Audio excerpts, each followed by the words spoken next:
Hey everybody, welcome. I'm Irene Pasternak, teaching Feldenkrais with Northwest Parkinson's, and I'd love to hear from you, for those who were here at the Tuesday class, what your experience of washing your dishes, putting your dishes away has been since then. Any epiphanies? I found that bending over and sticking my butt out made the back better. It was much better on my back. Yay, that counterbalance, the bottom back so you can bend forward. Yeah. I told my daughter about that. I said, hey, try it. Uh-huh. There's nothing better than telling somebody else about it too, as a way to make it stick in your own brain for something to remember. But otherwise, if you don't take the bottom back, those guy wires in the back have to tighten up to keep you from nosediving. And you just made it so that you didn't have to tighten up. She's explaining how you apply it. Completely. Oops, let me mute everybody. Where is that participant? There we go. Anyone else have some thoughts to share from dishes?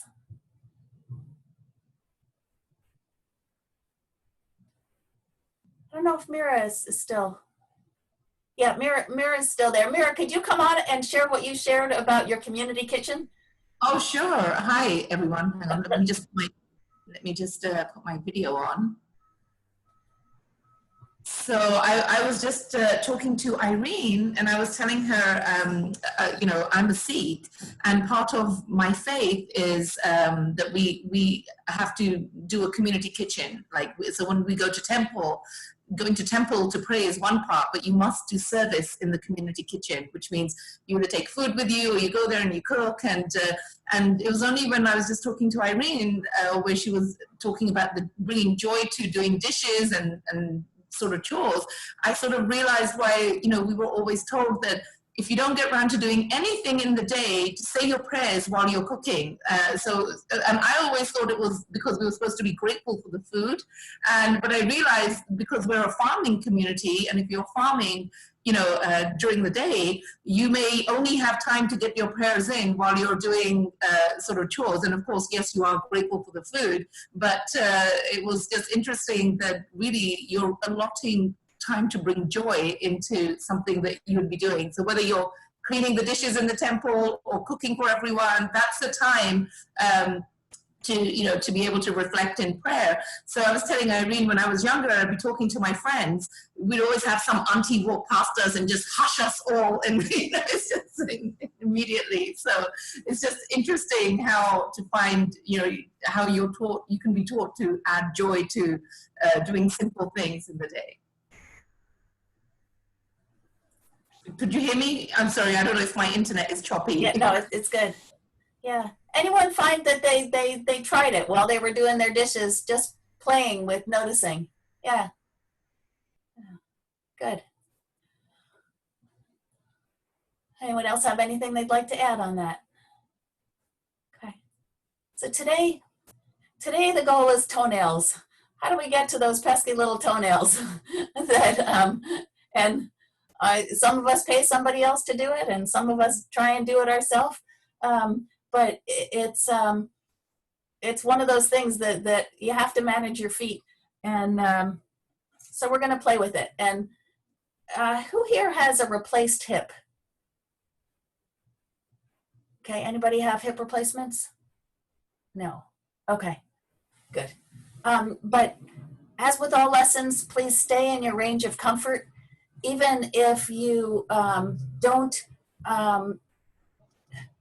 succeed, the goal really isn't the success of doing the motion today. The goal is being better at sensing your body, being able to sense what's comfortable and not comfortable, and you'll find changes in your walking and your hips based on what we do. So try and take that goal-oriented part of yourself out, even though we have this goal of cutting the toenails. So just as you're sitting here now, the first step for cutting your toenails is somehow getting your foot where you can reach it. And most people do that by crossing one leg over the other one. And just see what it's like right now to cross one leg over. Which leg is easier to cross? And for some of you, this is impossible. And so if it's impossible, cross at your ankle and see how high you could slide your heel up your shin. See sort of where you are at that. Okay. And then come in to sit at the front of your chair with your knees wide. And take one knee and bring it to the other knee and bring it apart again. So you're taking one knee out and in. Just see what that feels like in your body. Does it feel like work? If I said we were going to do this motion for an hour, would you go, uh-oh? Okay. And then do the other knee, just to see what those feel like. These are just some things that you'll probably notice changing as we go. And then stand up and go for a little walk. And in your walk, notice how much time does your right foot spend behind you and how much time in front of you.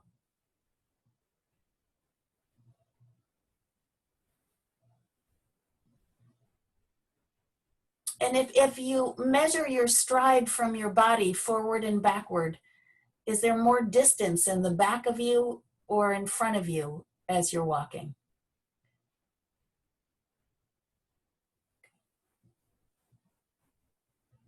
And then pay attention to your left foot. Does your left foot spend more time behind you or in front of you? Another way to think of this is, does it feel like you're pushing off your back foot or pulling onto your front foot with the left foot? You can do this in your imagination if you're sitting. And then come back to your chair.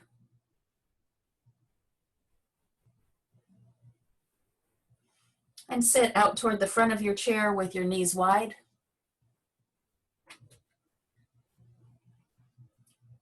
And begin to tip a little forward and a little backward.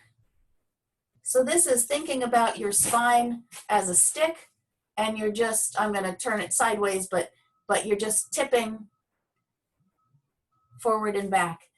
And then put your fingers, two fingers, one on the bone of your pelvis in the front, and then one on your leg. So where your pelvis comes into you're sitting with your leg out like that, you put your fingers, one here, one there, so that you can feel when that joint closes and when that joint opens. And tip forward and back, your fingers there on the right side. And just feel as you go forward, that space between your fingers closes. And as you go backwards, it opens up a little. Yeah? Okay. So then the other way that we've played with going forward and backward is by taking our spine and rounding it.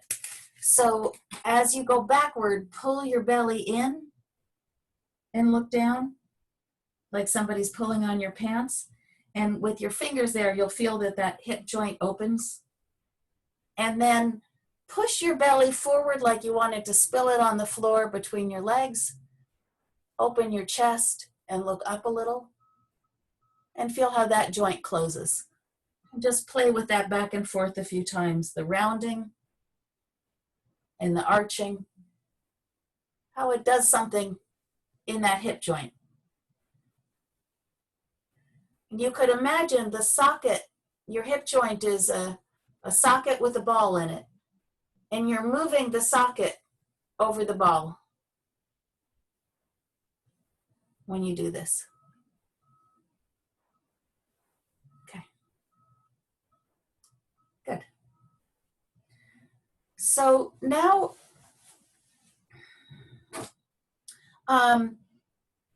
try crossing your right leg over your left.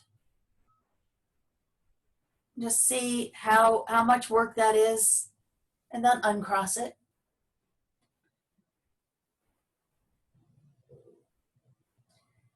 Okay. And now cross your right ankle over your left ankle. So both feet are resting on the floor, but just one ankle's in front of the other. Okay. So it's kind of weird because you only get really support from your left leg. The right one is resting on the pinky toe side. And in this position, round and look down, and arch and look up.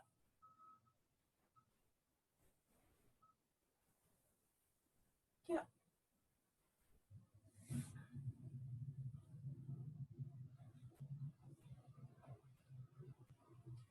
Okay. And uncross. And now take your knee in and out like you did at the beginning. Take your right knee. See if it's moving a little bit easier left and right than it did. Okay. Now we're kind of just working on the movements underneath crossing the leg. Interlace your fingers under your right thigh close to your knee. And if this is hard to reach under there, you could use your towel and make a sling. But if you can reach under the knee, and then with your elbows straight, lean back in your chair. So you're tipping forward and backward. Your arms are like a rope that ties your shoulders to your leg. So you're not doing this with your arms. You're doing this by the rolling over your sit bones. And you could try slightly different angles, go a little left, go a little right, just to feel how your arms don't have to work to do this. Okay. Good. And now lift your right knee and just see how high can you lift it. You could compare it to your left one. Does the right one lift a little easier after doing that? Okay. So now the first motion of crossing the leg is that tipping back so that your knee just lifts up, so that your foot gets up higher, so that it becomes easier to get it across. And then you come back gently forward. And stay with your knee crossed. And again, if crossing your knee is impossible, cross at the ankle.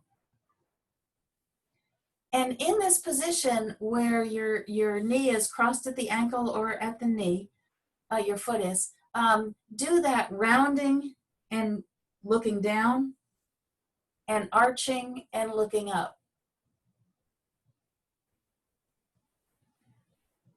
And notice which one makes your knee lift up and which one makes your knee go a little lower. That there's a relationship between when you arch and when you round and what your knee does. And then uncross.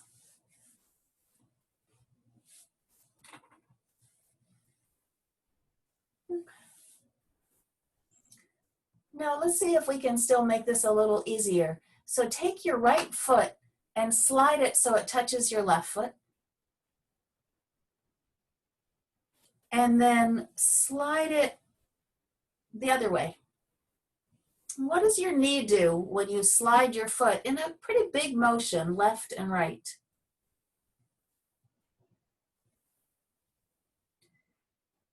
And what do your shoulders do? You could think as you slide your foot out, you wanted to look at it. So lean over and like point to the outside toes on your foot when your foot's out to the right. And then when you slide your foot in toward your other foot and you want to look at the side of your big toe, point to it. And slide your hand down a little. So when your foot, and then go back and forth, your foot goes out and you point to your foot. So your shoulders have to tip to point. And when your foot comes in, you point to your foot. So it becomes this lovely whole body movement of shortening the ribs on one side. You can feel them squeeze, and they lengthen on the other side. And then when you go the other way, you lengthen on the other side. So your torso is going back and forth, left and right like that.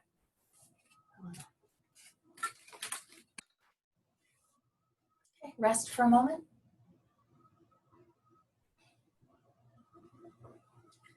And bring that knee up again by tipping your body backward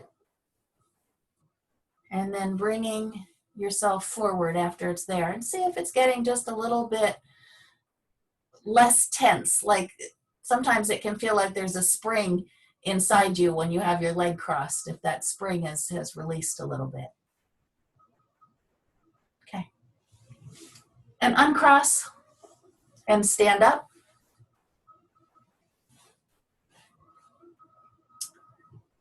And in standing, take your right foot and pivot it so the toes go out and in. And just feel what that hip joint feels like, your right hip joint. If it's a little easier to go out and in with the foot than usual. And then go for a little walk. And see if there's any difference in your sensation of when the right leg is behind you or in front of you. If it's a little easier to push off from it behind you.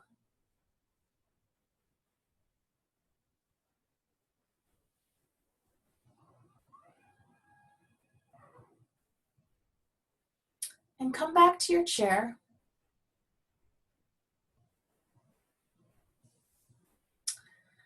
And bend your right arm. And lift your right elbow. And put it, and bring it down. And as you lift your right elbow, tilt your head to the left a little. Just feel what the ribs do in order to lift the elbow and tilt the head away.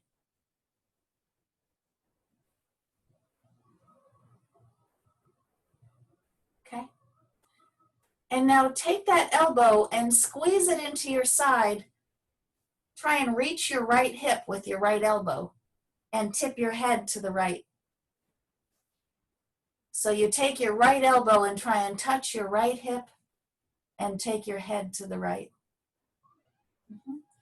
So we're going to alternate, touching the hip and the head goes right, and lifting the elbow and the head goes left.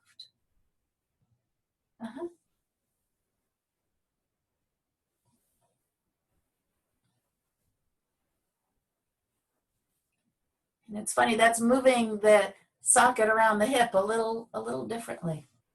Okay. And then cross your leg, cross the right over the left. So do this in sitting rather than standing. Unless you are a real expert in yoga, this is a hard thing to do in standing.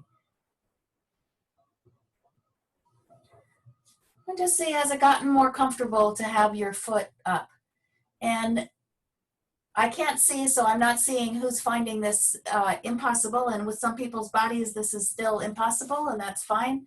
Just cross your foot in front. And if you're crossing it in front, you could take your towel and, let me scooch back a little to show, but I'm lifting my foot up, wrapping the towel around it a little bit, so I can lift it closer to my knee, but not all the way to the knee, with a little prop there. So now let's look at your foot there.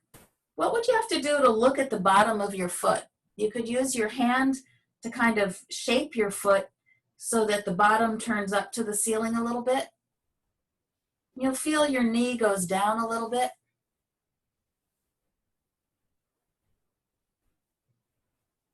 And then you could also shape your foot to look at the top of your toes. What do you have to do to... And it's quite interesting. My head moves a lot. When I'm looking at the bottom of my foot, the head moves left. And when I want to look at the top of my foot, my head moves as far right as it can go. Just feel how those are two options. And then uncross and rest for a moment. So we all have habits for how we do things, right? So we have a habit of how you cut your nails. And some people cross their foot and they look at the bottom of their foot and bend the toes one at a time to be able to get the clippers to the toes. So go ahead and cross and try that for a moment, where you look at the bottom of your foot, you bend a toe forward so you can see the toenail, and then you just pretend to clip right now. And if you're right-handed, you probably bend your toe with your left hand and reach across yourself to clip with the right hand that way. And then other people will use their left hand to push their toes, kind of tuck them under so that you can look at it from the top side and clip their toes that way. Are you a top clipper or a from the bottom clipper? Go back and forth and just experiment with what does it feel like in your body when you reach from the top or you reach from the bottom. When you reach, if I go from the top of the toenails, so my head is to the right and I'm looking at the top of my foot, I can rest the right arm against the calf, and so it's braced. So if you have tremors, it can help with your aim getting to your foot. Whereas if you go from the bottom, there's nothing to brace against. So that's just an idea of method, and then uncross.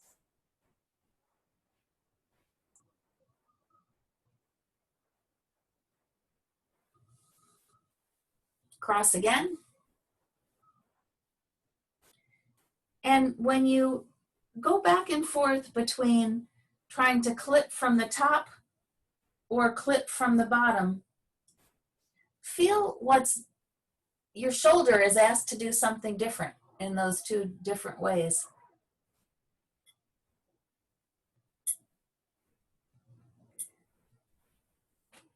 And something more to experiment with. Do you, with your clippers, have the mobile part at your thumb or the mobile part on your index finger? Try both options.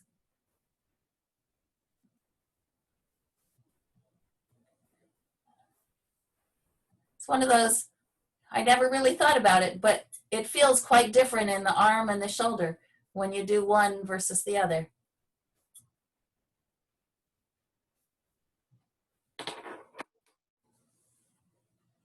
Okay, and rest.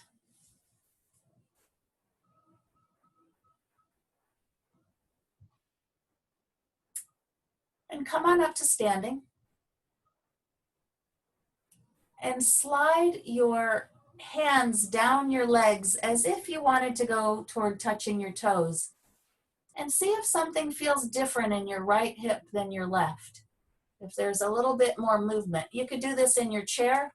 You could also sit in your chair and slide your hands down your legs and see if you're folding a little bit better on the right side or the left side. In fact, everybody try it in their chair. So you sit in the chair, you slowly slide your hands down the front of your legs over your knees. And just sense if your right side can bend a little bit easier. And we've played in other lessons with putting your right hand under your right sit bone. So you go from your back pocket and go under. And as you go down, as your hand goes down your leg, pull that sit bone backward. So I guess your hand can't be going down your leg and pulling the sit bone at the same time. Just pull the sit bone backward and see how that helps you fold.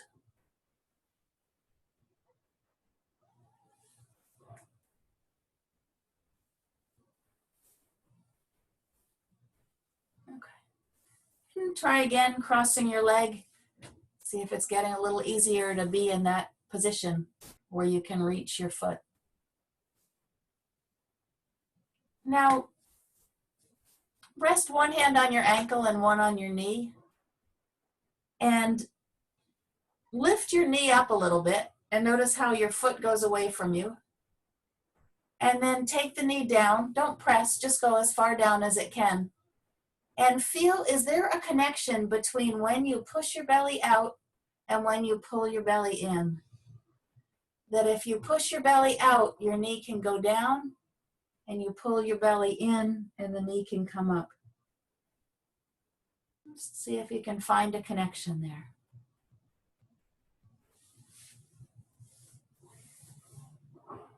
And rest.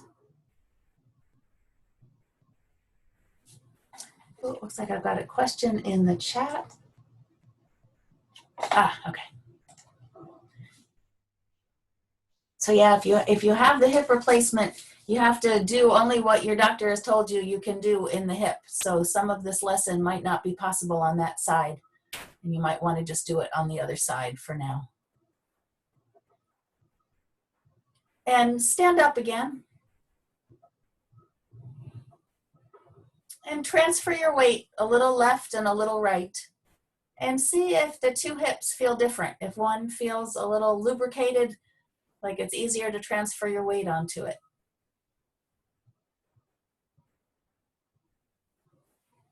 Okay.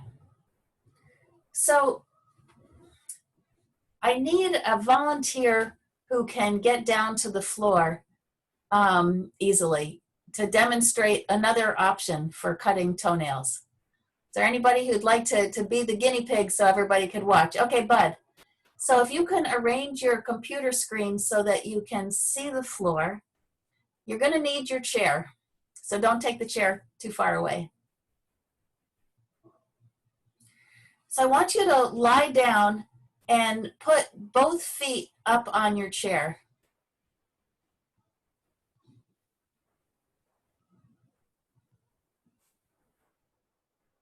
I might have to turn everything sideways so we can see.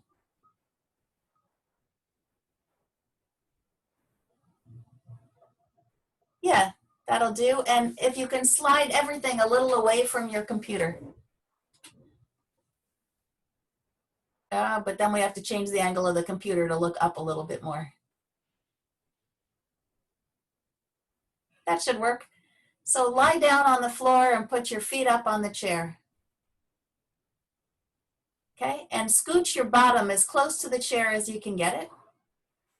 Good. And put your head down. Your head and shoulders down. Okay. In this position, cross your right knee over your left. And see, is that a little more comfortable in this position? You could give us a thumbs up if it puts a little less pressure in the hip joint. And I forgot one prop, which is you're going to want a thick cushion for under your head. I don't know if you have a couch cushion you could pull off, or yeah, fold that in half to wedge it under your head. So this supports your head in the flexed position. And then see what it's like to reach your right foot with when your right knee, your right foot's crossed over. And what it's like to reach that. It just puts a little less stress on your body when you have that support from the chair and your foot. So all right. Thank you, Bud. That's something you might want to play with on your own if getting down to the floor is possible, but it's a position that can work. Now, some people have some challenges with a tremor in your hand. So as you approach your foot, there's the tremor.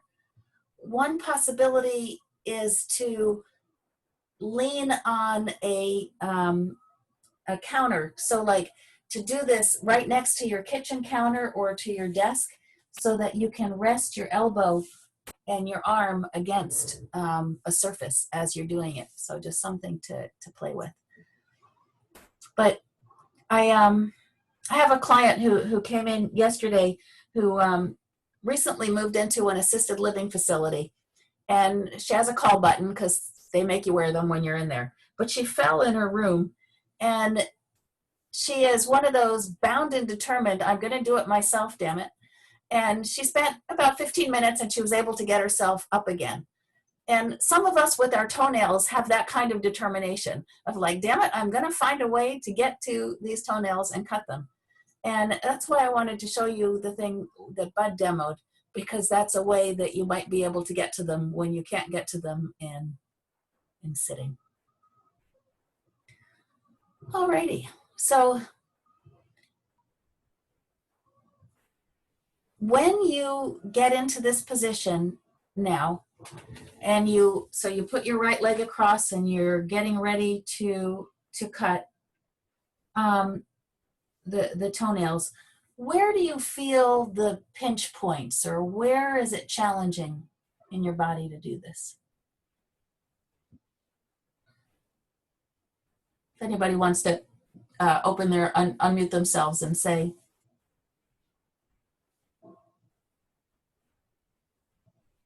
Lower back. So it feels like a stretch in your lower back? Right.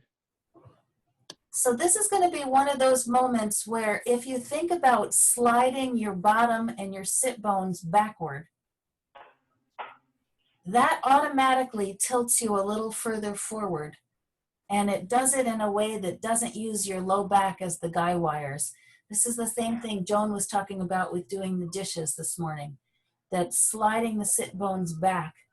Feel how just if you think about your sit bones going backward, your hand goes further forward and can reach a little easier. My big toe is really stiff. Okay, so let's play a little bit with the toes. Get in the most comfortable position you can be with your foot crossed. Might be an oxymoron, but if you cross, like instead of putting your ankle on your knee, if you put the middle of your foot on your knee, that reduces the stress a little bit. And take your fingers, if this is my toe, take your fingers above and below it and find the big knuckle of the big toe, which is, good, depending on how big a person you are, maybe 3 or 4 inches down from your toe, from the tip of your toe. And begin to try to bend at that knuckle a little bit.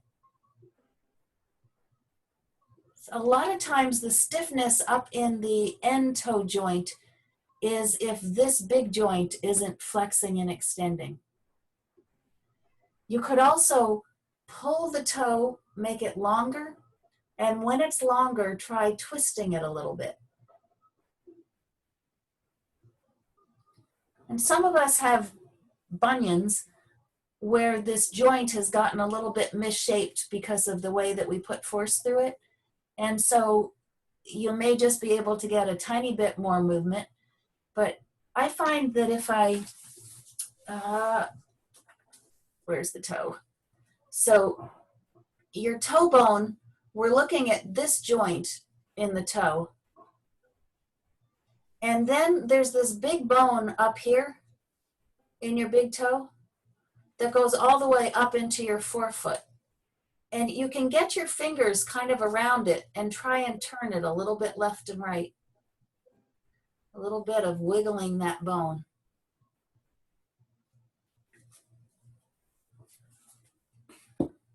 And after you wiggle it a little left and right, and you pull it and twist it a little bit, then try bending it at the joint and see if that big joint will bend a little easier.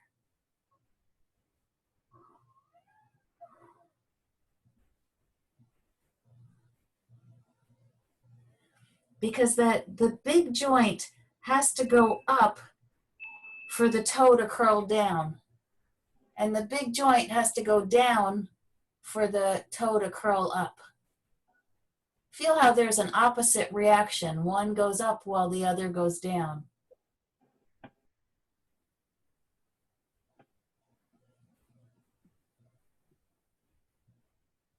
Is that making it a little easier to move the toe, Ron?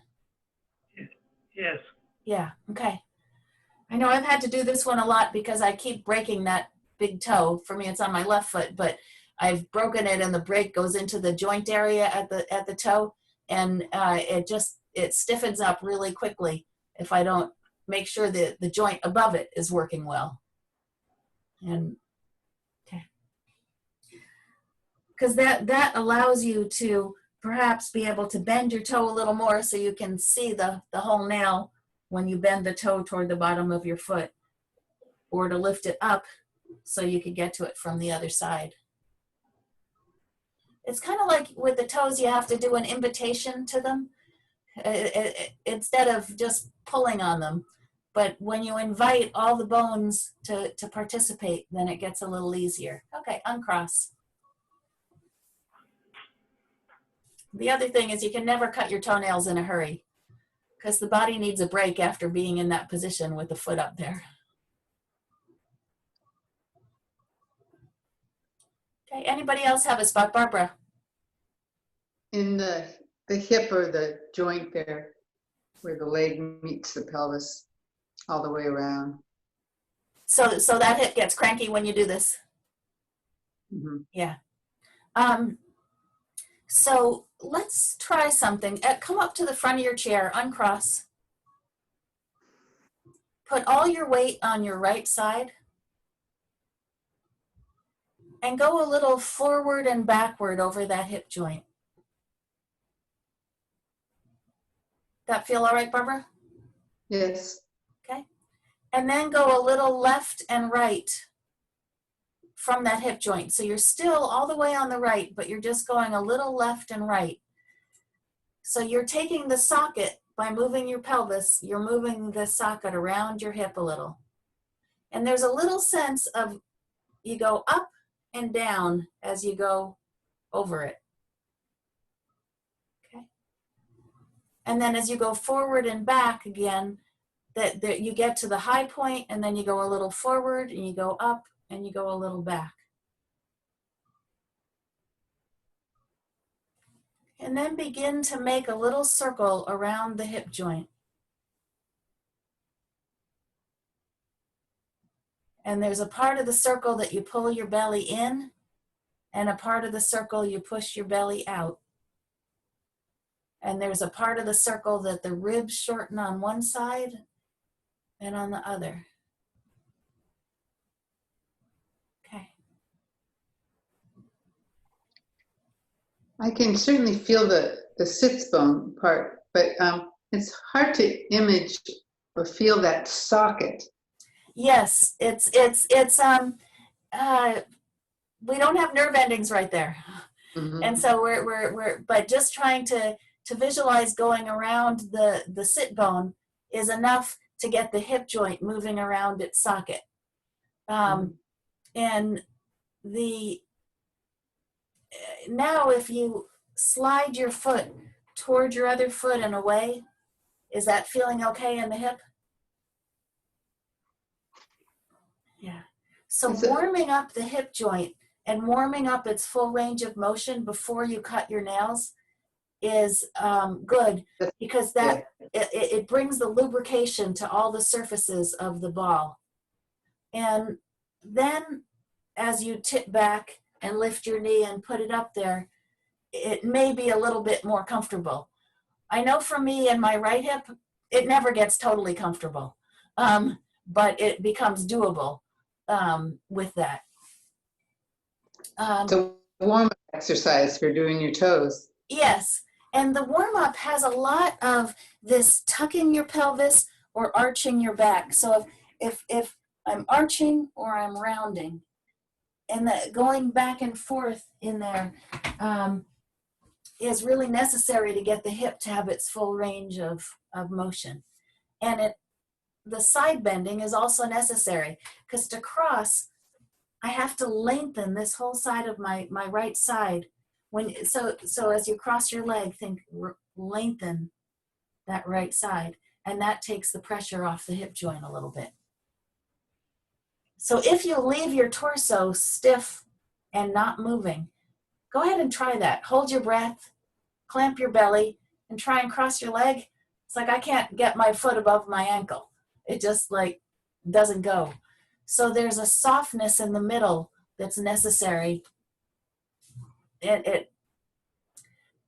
My right lower back would then press toward the chair a little bit in order to cross.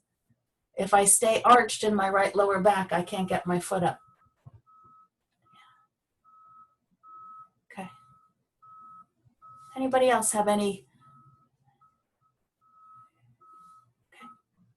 Then let's do a little bit. Oh, go ahead, Colleen.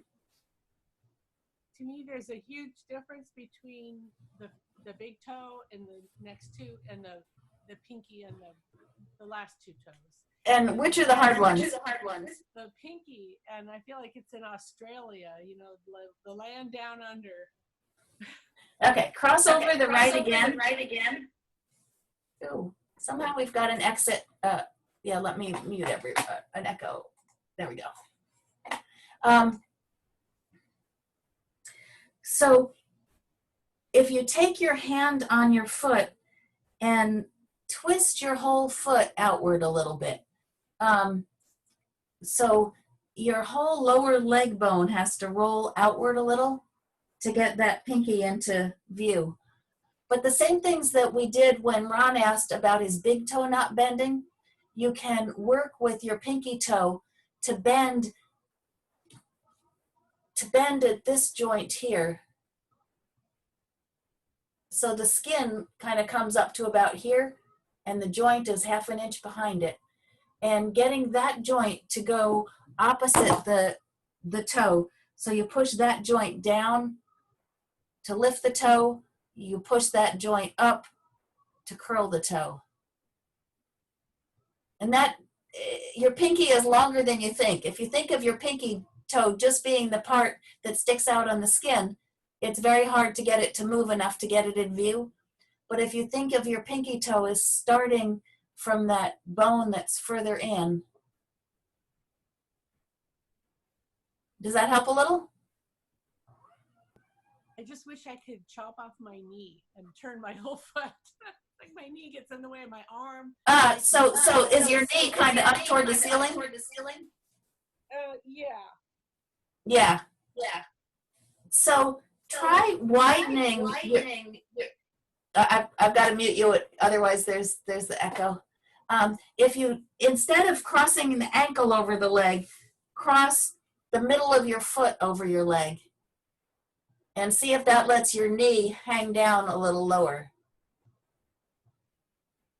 And that will make it so the knee's a little less in your way. And there's a side bending in the body that can let that happen too, that you shift your weight along the axis of the knee a little bit.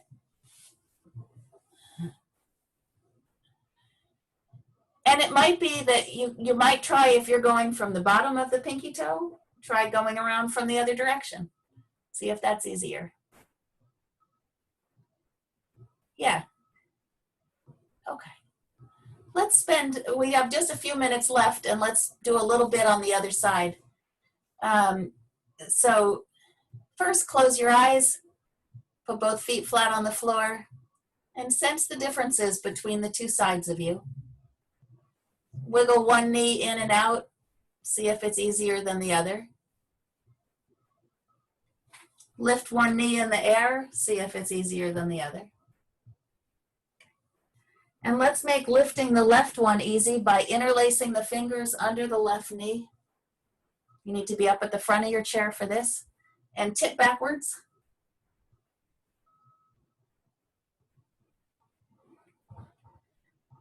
So you lift the leg by tipping your body backwards.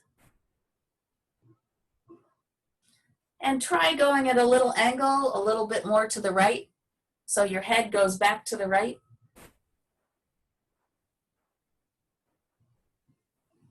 Okay, put the leg down.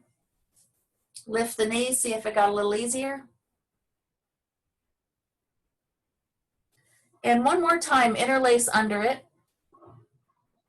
Tip back And then tip even a little bit more back and begin to bend your elbows and bring your nose toward your knee. If you're tipped back far enough, it gets easier to bring the knee up. So it doesn't need to cross over your other leg, just straight up right now. Okay.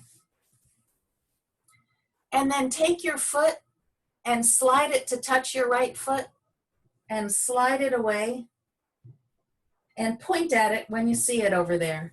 So you point with your left hand at your big toe when your foot is near your other foot, and you point with your hand at your little toe when your foot's the other way.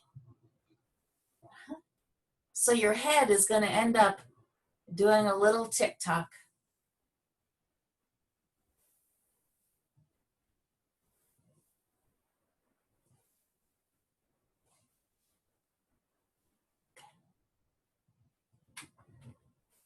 And now try and cross this left one over.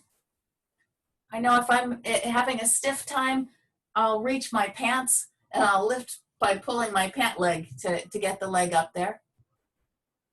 Sometimes people find a towel can be an assist, where you wrap the towel around your foot and then you can lift it up to cross it, and that can make it easier to get it there.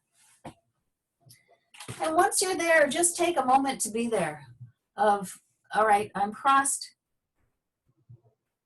and arch and round a few times. And just feel when the hip joint opens up and when the hip joint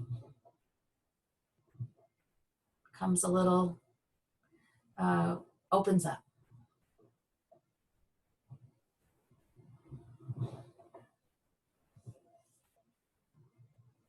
And then this side's going to be different in terms of what you do with your hands, because you usually use your dominant hand to do the clipping. So experiment a little bit with how can you bend your toes to get them at an angle where the clipper can get to them, either from bending them toward you and clipping from above, or bending them up and clipping from the other side.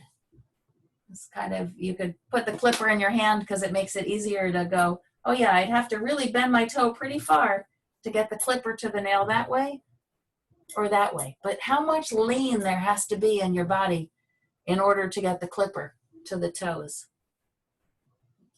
That instead of trying to do it in your wrist, you get your shoulders in position. Let's do a little tick-tock with the shoulders.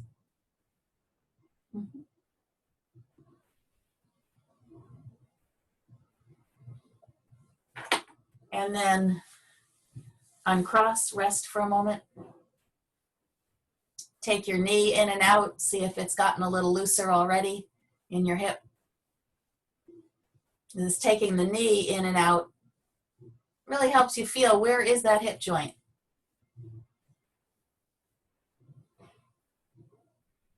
And go ahead and stand up.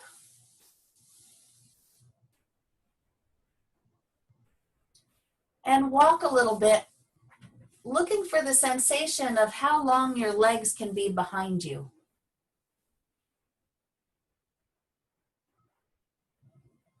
So that you're really pushing off with each foot.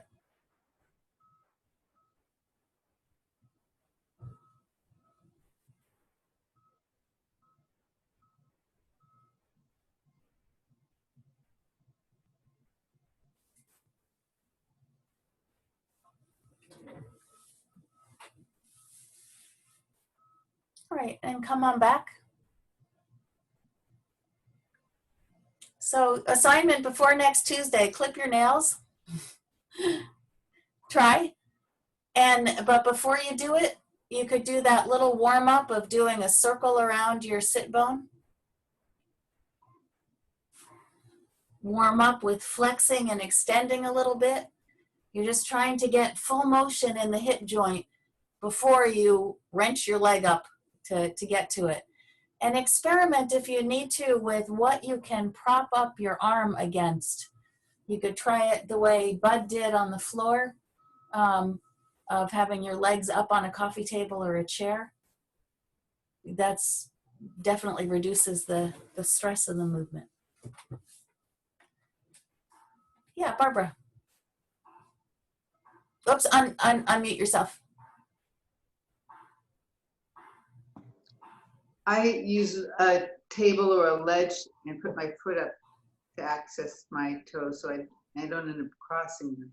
Uh-huh. Yeah, that is a great suggestion. But it requires more balance than some people have to do, because are you standing or are you sitting when you do that? I'm sitting. Oh, you're sitting. Okay. One of those things that never crossed my mind is something to try, but that certainly makes a lot of sense. Like your trash can in the bathroom, or how Well, high I a put thing works. Table right, just the table, right? Any table that's steady, or Like a coffee table, or Yeah. a kitchen height table. kitchen height. I like my leg is like 90 degrees right now. Oops. It's like this, and then I do it. Ah, that takes a lot of the twisting stress out of the hip. And that thing that we did for lifting today, where you tip backward, if you tip back enough, your leg will be able to get up onto that higher surface. Mhm. Yeah, that is a great suggestion. Anybody else have any tips and tricks they use that?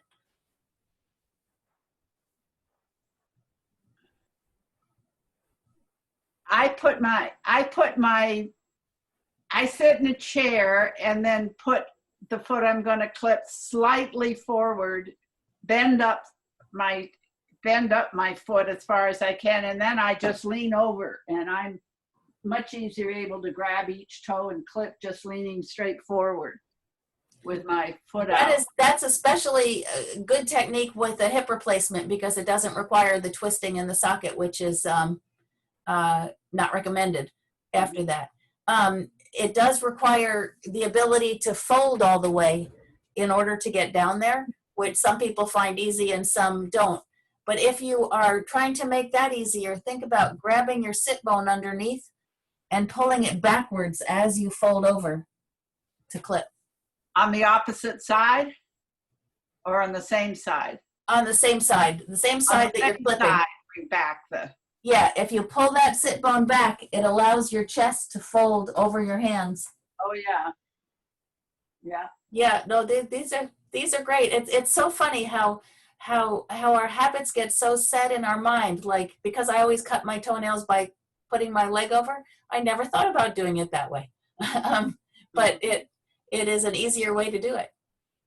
For some. Yeah, Keith. I have another tip. I always cut my toenails after being in the shower. Nails much softer.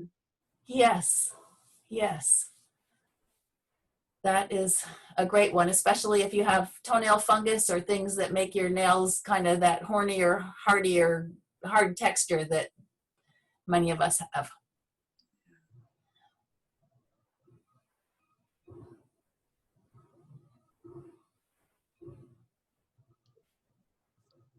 All righty. We'll leave it there for today. Any requests for next week for what we should focus on?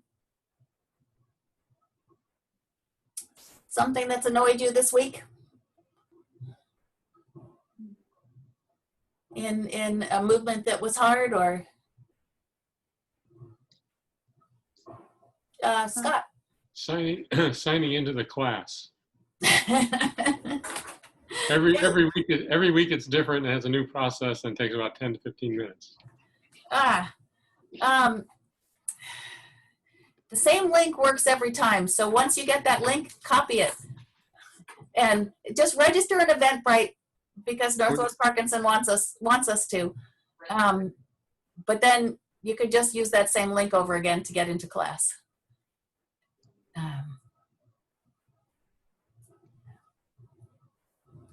Who else was raising their hand? Barbara. Well, I don't know if this is an activity per se, but getting up in the morning and doing all the things at the sink first thing, it's really hard to stand and I can't find a compromising way to sit in there and get it accomplished. It's just not like the bending over the sink stuff. Either It's similar to the washing your face, the brushing your teeth, the hair, teeth, face, the whole morning. it's like you don't feel stable as you're doing that. And I don't feel that I'm standing properly, and I'm bending over so much, and it's just first getting up in the morning, but I want to get that accomplished before as a first thing, but I'm not loosened up enough or something. I don't know. Does that relate? Yeah. Does anybody else have that where in the morning you just feel a little less coordinated until you get moving a little bit? That there's a Different. yeah. All right, let me take some notes and think about that one.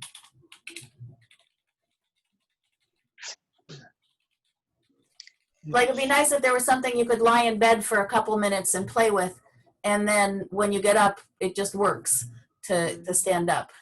Yeah, that would be good. Okay. Anyone else? Some of that might depend on what time you take your Cinemet. Yeah, I understand. Yeah, it certainly can be a factor, but outside of that, I think it still is an issue for me. I take it before I get out of bed. I kind of try to wait a half hour before going and doing all that. Yeah.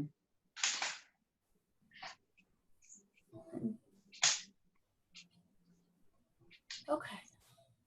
That gives me some ideas for things to play with for next time. And it's lovely. I think we will play with something of what can you do while lying in bed that lets it be so that you're more coordinated once you stand up. The easiest way to do that is going to be if you can have a place to lie down for the lesson.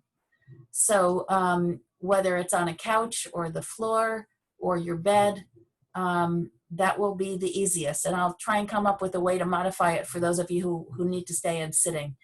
But start thinking about that for Tuesday of how could you lie down. And the same lesson will be helpful for when you're trying to go to sleep. I want to give you a little almost routine to experiment with before you go to sleep and when you wake up in the morning to make mornings feel more coordinated. Yeah. My chronic jerk you have to experience when you come out of your funk. The mic, it's called my chronic jerk. When you're falling asleep? No, when you get up, I have to stretch a very certain way, and it gets me through a kind of a threshold where I'm okay after I stretch, but not before I stretch. And I'm pretty sure it was referred to many times as my chronic jerk. And what it is a systemic, body-wide shock that I have to go through by contracting my muscles very hard, and then I contract my muscles.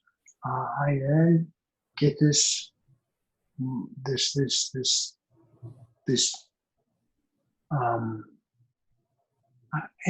it's hard to describe. It's almost like a electrical jolt, but not quite. Does anybody else get something like that? Is that? Yes. Okay.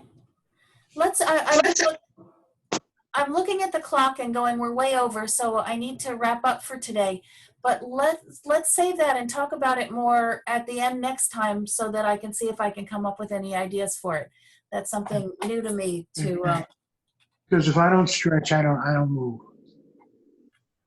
If you don't stretch, you don't what? I can't move. Okay. I sometimes get that jolt that you were talking about. Yeah, so do I occasionally. Okay, who's that person I missed? Who just said, so do I? That was Richard. Rich, okay. And then somebody else? Rich and Gus? Yeah, Bill, or William. Okay. Yeah, I get those shots every once in a while. Okay. We will talk about it and share each of your strategies because you may be the experts on how to get through it when it happens. And sometimes it's, you know, it's good for other people to hear that because, you know, one morning you might wake up and it's like, what's this? This is a new symptom. How do I deal with this one? And it's good to hear how other people have dealt with it. Alrighty. Oops, I'm just looking in the chat. There's more. Sometimes the bladder doesn't let you lie down too long to exercise. Yes, yes, yes.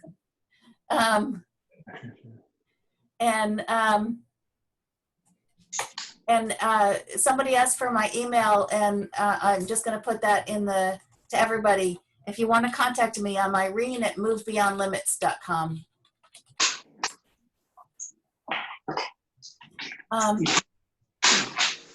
But now, bladder stuff is another thing that we can work on because Feldenkrais can be very useful for women tend to have more the stress incontinence where we leak, and men more have the problem of, gee, I really want to pee, but it won't come out right now, or you have to wait longer before you can release in order to pee, and those are things that Feldenkrais can help with. So if that's That'd be something, a good topic.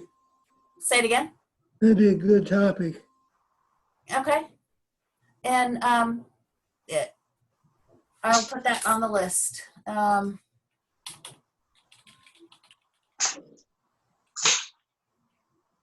right, we're done. I'll see you on Tuesday. Have a good weekend, and I want to hear a report back on what strategies you've used for working with your toes. Okay. Okay, bye. Thank you, Irene. You're welcome. Thank you, Irene. Bye.